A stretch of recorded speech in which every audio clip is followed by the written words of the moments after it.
What's up po mga kababayan, mga kapatid? Welcome back to my YouTube channel. Salamat po sa Diyos po yung pagkataong ito. So, ngayon po, ipapakita ko po yung mga video ng aking mga kaibigan na paghuhuli ng tuna. Wow! Malalaking tuna ang naghuhuli nila. Gusto rin niyang ibahagi yung mga diskarte, yung mga kaalaman niya sa paghuhuli ng tuna. So, ngayon po, madala po tayo makalaot ngayon at busy sa tabi. So, kaya yung kaibigan gusto niyang channel, gusto rin daw niya maging artista. So, parang sumusuko na pero siya gusto pa siguro. So, yun po mga kababayan. Kaya maraming salamat po sa nanood ng video ito. Shout out po sa inyo sa anong panig kayo ng mundo o sa Pilipinas, sa iba't ibang panig ng mga ng mundo. So, na to. So, doon po sa mga bago lang po sa YouTube channel ko, paki-subscribe po at paki-like na rin po at paki-share para po may abot sa mga kababayan natin, mga mangingisda, sa mga kamag-anak nyo, sa mga kaibigan, mga pinsan nyo. So ngayon po, panoorin po natin. Let's go! So ayan po mga kababayan, so palubog na po yung araw natin. So nandito po tayo sa West Philippine Sea. So medyo malayo na tayo.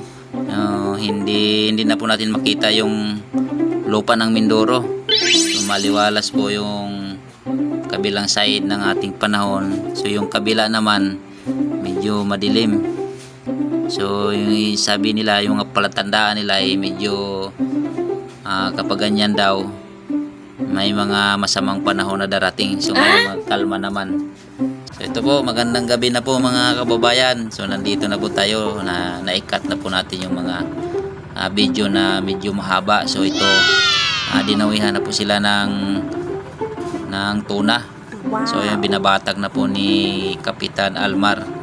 Saka yung itong isa, nalimutan ko ang pangalan nito. So ayan, nagbabatak na sila. Yun, ito si Sir Green. Busy na siya sa kanyang mga dapat gawin. So kailangan nakahanda na yung pamukpok, ganso. Yun, napalaban na si Kapitan Pinoy. So ayan na. So dyan po pala sa nanood sa video ito. Shout out po sa inyo saan man panig kayo sa mundo, Pilipinas. Shout out po sa inyo dyan sa mga taga-Australia, kay Sir Jake Carabio ng Darwin, Australia. Shout out po dyan sa New Zealand, sa kay Sir Bobby Nababos ng Guam, USA. Shout out po sa iyo dyan. Shout out po kay Sir Rick Ligaspi ng New York, US. Ayun, malapit na. At shout out na rin sa nanonood sa video ito. So kung bago lang po kayo sa video ko, sa channel ko, paki-subscribe naman po at paki-like and share na rin po at paki-pindot po ng notification bell. Ay, tama ba yung pagkabanggit ko para updated po kayo sa mga video ko. So pasensya na po kayo at medyo nabubulol-bulol ako, nahirapan ako magsalita ng Tagalog lalo na pag English. So ayan, napapalaban na si Kapitan. So yan po sa mga walang sawang sumusuporta sa mga video kong ito. Maraming salamat po sa inyo mga ma'am at sir. At salamat na rin po doon sa nanonood na hindi nag-i-skip ads ng video ko o hindi kinakancel yung mga patalastas ng video ko. So malaking tulong po yan sa amin, sa akin at sa mga sisiw ko sa labas. So yan po, bumabatag na po si Kapitan.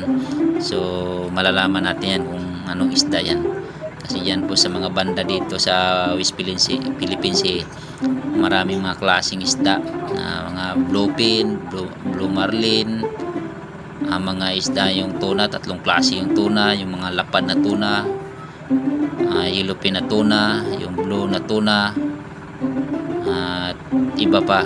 So yun, malalaman natin yan. Lang napapalaban si Kap. Shout out sa inyo, Kap. So hindi lang po sa Pilipinas kayo napapanood, sa iba't ibang panig ng mundo, sa mga silent viewer ko, silent subscriber. So yung iba ayaw magpa-shout out, talagang silent viewer sila pero tumatawag sila sa akin sa cellphone. So ayan, ihanda na po ninyo yung yung ganso at yung pamukpok para ayun, nagsisinyas na si Sir Green. Kalimutan ko pangalan nito. So ayun, napapalaban na si Kapitan. So siya po talagang matagal na pong nagdadala ng mga bangka. So marami na po siyang mga diskarte, mga teknik at mga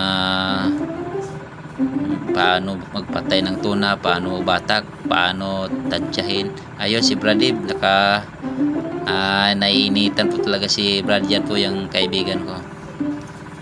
Yan si Bradib, talagang nainitan. Yun, kumakamot na sa puwit, siguro makatipo sa laot kasi kailangan po maghugas ng matabang. Kasi noon po ako sumama ko sa West Philippines sa pinakamalayong lautan. So bawat gabi isang tabo lang po yung pangbanlaw namin sa buong katawan. So yan, inaano na po ni Bradib, hinahanda na niya yung ganso. So maya malapit na yan, naka-ready na sila. Yun, kahanda na 2 ganso. So yun po pinakamagandang technique na 2 ganso ang titira sa tuna para di makagalaw. Sabay pukpukin, hindi masisira yung balat. So ayan po, naka-ready na siya. Hindi na po magtatagal yan, kunting oras lang yan. So yan po yung mga tunang nakukuha nila. Ang gagaling nila manguha at ang galing nila magdiskarte. So yung iba po, yung iba lugi, yung iba, pero sila hindi po masyado nalulugi. Sila talagang laging nakakahuli sila ng tuna. So ganyan po yung ayun na. Oh, ready kayo, ready. So yung pamukpok, yun umikot na. Yun, lakas ng ikot. Yun, nadali na ni Bradib. So yung isa dito sa kabila diretso na pukpok. Maganda ang pagkadali ni Bradib.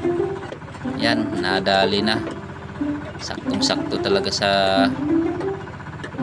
kailangan dito sa may dibdib, sa may malapit sa puso, patay agad. So yan po, at nakadali na. So, tingnan po natin kung gaano kalaki at i-estimatein natin kung mga ilang kilo yan.